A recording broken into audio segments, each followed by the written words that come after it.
c'est la remise en avant de ce qu'était vraiment le médecin autrefois. Le médecin autrefois avait vraiment un lien avec son patient, qui se perdait un peu dans la médecine qui doit être de plus en plus rapide, de plus en plus performante, et ça portait un peu atteinte à ce lien.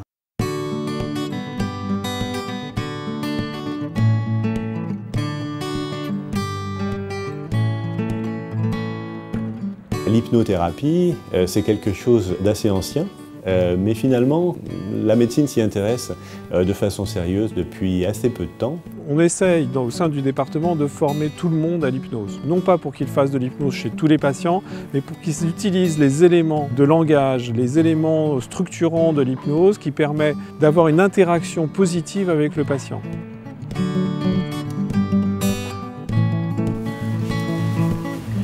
Bonjour Madame Arnaud, comment allez-vous? Bien. C'est un moyen d'apporter une meilleure écoute. Cela m'a ouvert les yeux à une nouvelle façon de prendre en charge. C'est comme lorsque l'on dort, on recharge ses batteries, on fait le plein d'énergie pour pouvoir l'utiliser plus tard. Vous n'avez rien à faire qu'à laisser faire tout simplement. Il y a plein de situations où on va utiliser l'hypnose, la conversation hypnotique, pour simplement aider les gens à surmonter leur stress, leur peur. Quand on a fini de mettre la perfusion, eh bien, on commencera à mettre l'oxygène sur le visage. C'est juste ce moment très privilégié, moi qui m'a intéressée, comment prendre en charge ce stress, comment prendre en charge cet accompagnement et comment amoindrir, entre guillemets, la douleur et aussi apporter moins de médication inconfortables avec des effets secondaires. L'hypnothérapie va nous aider en fait à réduire, voire parfois à se passer d'un certain nombre de médicaments, notamment d'anesthésie ou de traitement de la douleur. Je commence, Elisabeth. Il y a un lâcher-prise de notre part sur la gestion à la fois de la douleur et du stress potentiel d'une personne, puisqu'on sait qu'elle est entre les mains de professionnels. Toucher quelqu'un, le regarder, lui parler, on est dans la communication verbale mais non verbale. Et c'est ce qui permet aussi justement de rentrer en contact avec l'autre. Il y a la voix, il y a l'expression, il y a les gestes. Si on n'est pas vrai, ça ne marche pas. Et je vous laisse profiter de cet apaisement que vous ressentez. Le fait que le patient se sente plus à l'aise, apaisé, et bien pour moi-même, infirmière, les soins effectués seront plus faciles également. Voilà. Je dirais que l'hypnose est un échange. Tout le monde bénéficie des bienfaits de l'hypnose, aussi bien les patients que les soignants. À partir du moment où on a une conscience de l'importance du langage sur le patient, ça permet de reprendre conscience qu'il y a un patient qui est présent et que la relation entre professionnels elle doit obligatoirement également être apaisé, parce qu'il n'y a pas plus angoissant pour le patient que des professionnels de santé autour de lui qui vivent dans la tension, parce que ça génère encore plus d'angoisse, ça génère encore plus de peur, encore plus de stress. Madame Diard? Oui. Les patients qui veulent avoir de l'hypnose pour accompagner une anesthésie locale en chirurgie ou une exploration en endoscopie ont une consultation d'anesthésie et hypnose simultanée. Qui vous a parlé de l'hypnose et est-ce que c'est vous qui l'avez demandé ou au contraire on vous l'a proposé? En fait, pour l'intervention, il faut normalement une anesthésie, ce que je ne supporte pas, enfin j'aime pas du tout, et on m'a dit que ici, on pouvait faire sous hypnose l'intervention. Ce sont des patients qui ont décidé d'avoir l'exploration ou une chirurgie avec de l'hypnose. Donc l'hypnose, c'est quelque chose de tout à fait naturel.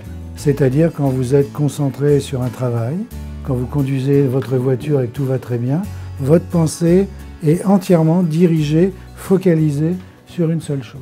C'est assez incroyable puisque grâce à une technique qui va permettre de faire sortir le patient de lui-même, de l'obliger à se concentrer sur quelque chose qui lui fait du bien, va complètement dériver sa pensée et finalement d'arriver beaucoup plus apaisé sans se rendre compte de ce qui est en train de se passer pour lui.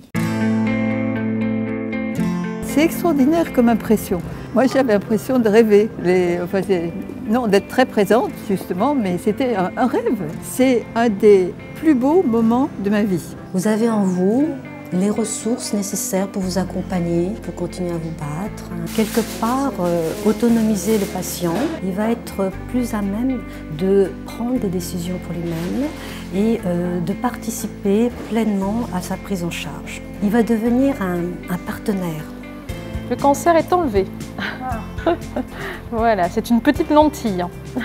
C'était une belle expérience parce que j'ai l'impression d'avoir été vraiment actrice de cette opération. C'est-à-dire que quand la tumeur a été enlevée, elle m'a dit tumeur enlevée, et c'est vrai que hop, on a décidé tiens, une bonne chose de faite. C'était bien finalement de suivre tout ça. Une fois qu'on a confiance avec les gens avec qui on travaille, c'est assez, ça modifie pas l'acte opératoire. La première qui m'a demandé une hypnose, elle m'a dit mais allez-y.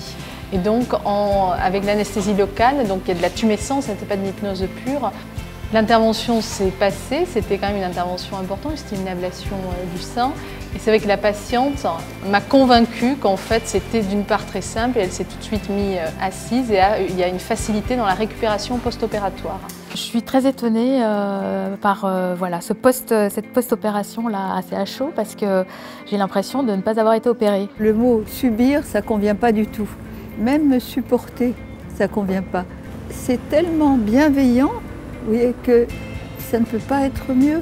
D'avoir fait ce parcours en hypnose permet de se demander si moi je suis malade, qu'est-ce que j'aimerais qu'on fasse pour moi. Essayer un petit peu d'inverser les rôles et si déjà on se met à la place de l'autre, c'est peut-être plus facile. Et le médecin, il a une meilleure image de lui. Voilà, il n'est plus un simple technicien. C'est un être humain qui va soigner un autre. Et c'est pour ça que je pense en médecine et au niveau des paramédicaux, l'hypnose est aussi appréciée parce que ça recrée cette humanité qu'on avait peut-être un peu perdue.